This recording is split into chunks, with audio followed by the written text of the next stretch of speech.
ആഗോള പ്രതിസന്ധി മൂലമല്ലാതെ ഉണ്ടായ ഏറ്റവും ദൈർഘ്യമേറിയ തിരുത്തലുകളിൽ ഒന്നിനെയാണ് ഇന്ത്യൻ ഓഹരി വിപണി ഇപ്പോൾ നേരിടുന്നത്.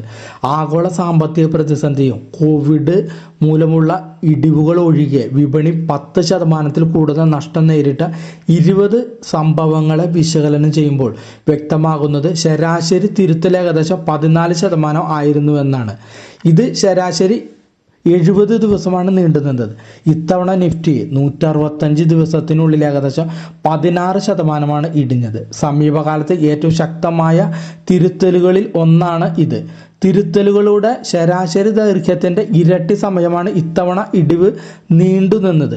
മുൻകാലത്ത് ഉണ്ടായ വലിയ തിരുത്തലുകളിൽ നിന്ന് വ്യത്യസ്തമായി ഇത്തവണ പ്രധാനമായും രാജ്യത്തിൻ്റെ ആഭ്യന്തര പ്രശ്നങ്ങളാണ് തിരുത്തലിലേക്ക് നയിച്ചത്. US നടത്തുന്ന തീരുവ യുദ്ധം മാത്രമാണ് ഇത്തവണ രാജ്യത്തിന് പുറത്തു നിന്നുള്ള ഒരു പ്രതികൂല ഘടകമായി വഹിച്ചത്. അത് വിപണിയുടെ തിരുത്തലിൻ്റെ അവസാന ഘട്ടത്തിലാണ് ഉടലെടുത്തത്. രാജ്യത്തിൻ്റെ സാമ്പത്തിക നിലയിലുള്ള ദൗർബല്യങ്ങളാണ് ഇത്തവണത്തെ തിരുത്തലിന് പ്രധാനമായും വഴിയൊരുക്കിയത്. ദുർബലമായ കോർപ്പറേറ്റ് വരുമാനം, സാമ്പത്തിക വളർച്ചയിലെ മെല്ലെപ്പോക്ക്, ഓഹരികളുടെ അന്യായ വില, വിദേശ നിക്ഷേപ സ്ഥാപനങ്ങളുടെ തുടർച്ചയായ വിൽപ്പന തുടങ്ങിയ ഘടകങ്ങൾ വിപണിയുടെ ഇടിവിന് കാരണമായി. സെപ്റ്റംബർ മുതൽ ഏകദേശം 6 മാസമായി തുടരുന്ന വിപണിയിലെ തിരുത്തൽ 5% പോലും ഇടിവ് ഉണ്ടാകാതെ 55 മാസങ്ങൾ നീണ്ടുനിന്ന ഏറ്റവും ദൈർഘ്യമേറിയ കുതിപ്പുകളിലൊന്നാണ് വിരാമം കുറിച്ചത്.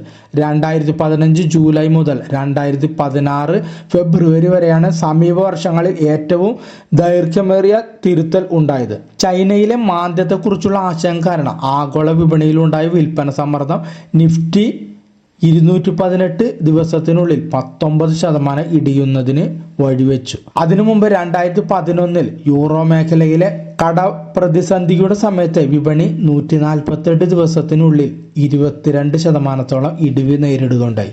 2008 ആഗോള സാമ്പത്തിക പ്രതിസന്ധി നിഫ്റ്റി 178 ദിവസത്തിനുള്ളിൽ 54% ഇടിയുന്നതിനാണ് വഴിവെച്ചത്. 2006 മുതൽ 100 ദിവസത്തിനുള്ളിൽ കൂടുതൽ നീണ്ടുനിന്ന 6 തിരുത്തലുകളാണ് വിപണിയിൽ ഉണ്ടായത്.